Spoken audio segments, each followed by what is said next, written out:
Welcome to Theme Weavers, your weekly wisdom for weaving yoga themes into your classes to inspire your students. I'm your host, Heidi Kasner. Let's get started. Hi, everybody. Welcome back to Theme Weavers. Last week, we talked about leaning into community to strengthen your roots and support you in your growth. Well, today, I want to shift from community focus to self-focus. Today's episode started with me sitting at my computer looking through old photos. My son decided that he wants to have a bar mitzvah, which, if you're not familiar with that, it's like a Jewish coming of age ceremony when you turn 13. And we weren't sure this was going to happen with everything that's gone on, but it's happening and he wants one. So now we're planning it. And a huge part of my planning will be to make what's called a video montage. So when I was a kid at people's bar and bat mitzvahs, parents would make a photo board, collage style thing like on a poster. But now it's this giant video production, which took me about a year to put together for my daughter a few years back. It's a lot of work and I'm like fully immersed in it now. But anyway, that isn't the point of this episode today. But while I was looking through photos chronologically over the past 13 years, I saw interspersed all of these old yoga photos of myself from my own practices, videos, teaching, things like that. And honestly, it kind of wrecked me for a minute or two. Maybe you've had moments like this yourself. I was scrolling through all of these photos from years ago and seeing versions of myself that looked different than the version of me that's here today. Versions of myself that moved differently, that balanced differently, that had different flexibility, different strength, different ease in certain postures. There were a lot of photos from over the years. And without even realizing it at first, I started becoming incredibly unkind to the person I am today. Without even meaning to, I started comparing what my body used to do, how things used to feel, comparing the effort level from then to now, comparing what looked easier back then, comparing how my body looked. And that inner dialogue can be pretty sneaky because it doesn't always sound overtly dramatic. Sometimes it's sort of subtle, right? Things like, why can't I do that anymore? Or this used to feel easier. I used to be stronger. I used to balance better. I used to look different. And suddenly, without even meaning to, we start treating the current version of ourselves like a disappointment compared to who we once were. I call this the montage trap. We look at a highlight reel of our 25-year-old or 35-year-old selves, and we forget that these photos are static, but we are dynamic. We are in a process of living, not a finished product. I sat with that feeling for a while because honestly, I think this is something so many people experience, especially in yoga spaces. Bodies change, practices change, energy changes, mobility changes. And yet so much of our Western yoga culture quietly celebrates maintaining the illusion that we can somehow stay exactly the same forever, or even look younger than we did before. But that's not yoga. Yoga never promised permanence. In fact, yoga teaches the total opposite. Everything changes. In Sanskrit, the word for this is anitya, the law of impermanence. And suffering often begins when we resist that truth. This ended up becoming the inspiration for a class I taught just the other day. And honestly, it became one of those classes where the physical practice and emotional teachings mirrored each other perfectly. The class revolved around balance and hip rotation. Specifically, rotation of the thigh bone in the hip socket through balance. And if you've ever worked with this kind of movement in your own body or with your students, you know this can become more challenging as we age, especially when you add the element of balance into the experience. For many, there is often less available range of motion, less stability, less ease. And balancing poses expose all of that pretty immediately. In this class, after I shared the experience of looking at photos and the comparison game and the capacity to replace comparison and competition with compassion, we got into the movements. The peak pose was more of a peak movement, if you will, where we worked on shifting between warrior 3 and half moon pose multiple times in a row to really fatigue the standing hip and see how you talk to yourself when you fall out of balance or when the body is yelling at you about the challenge. Rather than treating those poses as something to achieve perfectly, we treated them as opportunities to observe ourselves. I asked my students, is your inner dialogue helping you balance? Or is it the very thing knocking you over? Because when we judge ourselves, we tighten, our muscles grip, our breath shallows, and we actually become less stable. Compassion isn't just a nice idea, it's a physiological requirement for balance. So, how do we respond when things feel unstable, when we wobble, when we fall out, when our bodies don't do what they used to do, when the pose doesn't match the image we had in our minds?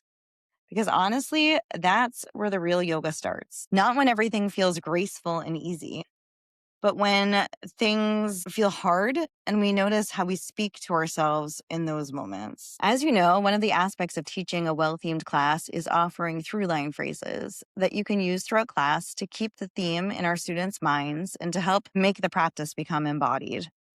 Every time I taught a layering pose in this class, which included a similar peak pose transition in different planes of gravity and with increasingly less support, I would drop one of the through-line phrases to keep us connected to the teaching. I would say things like, how do you respond to yourself when the movements or postures feel tricky? Or how do you talk to yourself when you lose your balance? Or even, can you meet judgment and comparison with compassion?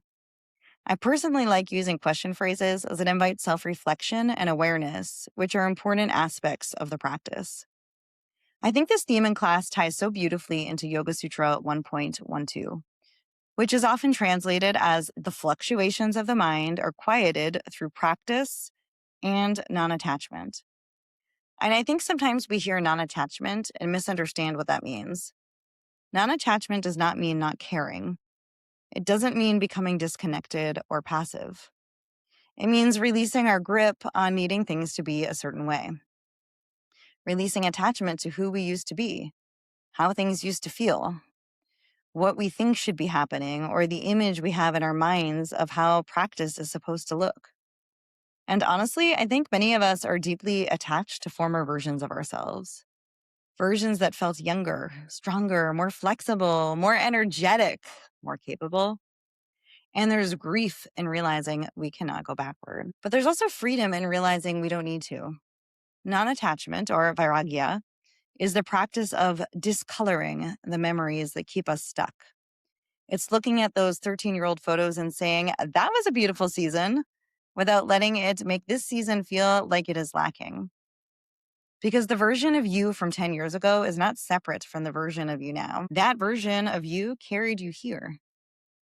Every season of your life shaped the person sitting here today. And when we attack who we are now in the name of who we once were, we create suffering. I think balancing poses expose this so quickly because balance is vulnerable. You cannot fake balance. The second we start wobbling, our reactions appear almost instantly. Frustration, embarrassment, self-criticism, tension, fear. So given all that, another thematic three-line phrase I used was to keep asking students, can you meet yourself here? Not, can you force yourself somewhere else? Or not, can you recreate the version of yourself from 5 years ago? But can you meet yourself here? Can you meet today's body with compassion? Can you meet today's practice without judgment and criticism? Because this body deserves compassion too.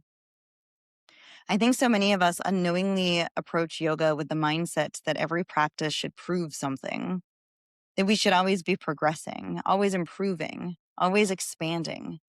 But bodies don't move in straight lines. Healing doesn't move in straight lines. Aging definitely doesn't move in straight lines. I'm learning that one on the daily these days. But honestly, neither does life. Some days balance feels easy, some days it doesn't. Some days the nervous system feels steady, some days it doesn't. Some days we feel connected to ourselves, and some days we don't. And yoga continues to ask us, can you stay compassionate anyway? That's the real challenge, not mastering the pose, mastering your relationship to yourself inside the pose. So as I said, throughout class, we layered the balance work progressively.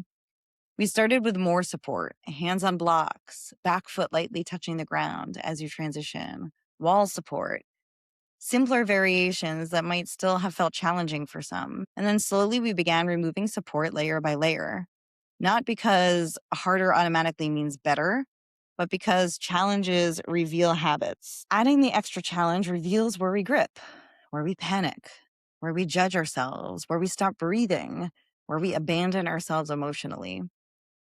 And one of the things I love about balancing work is that eventually everyone falls out. Everyone, even experienced practitioners, especially when transitioning between poses like Warrior 3 and Half Moon, where hip rotation, stability, focus, and adaptability are all happening simultaneously. And then you keep doing that shift back and forth until you fall out. And honestly, that's what made the class so beautiful, because people were wobbling, laughing, stepping out of the pose, trying again. And slowly the room softened. The energy shifted away from performance and toward exploration, away from proving and toward listening. And I think that's such an important distinction. Yoga is not performance. Yoga is relationship. Relationship to breath, relationship to sensation, relationship to thought, relationship to change, relationship to self. And relationships require compassion, not judgment.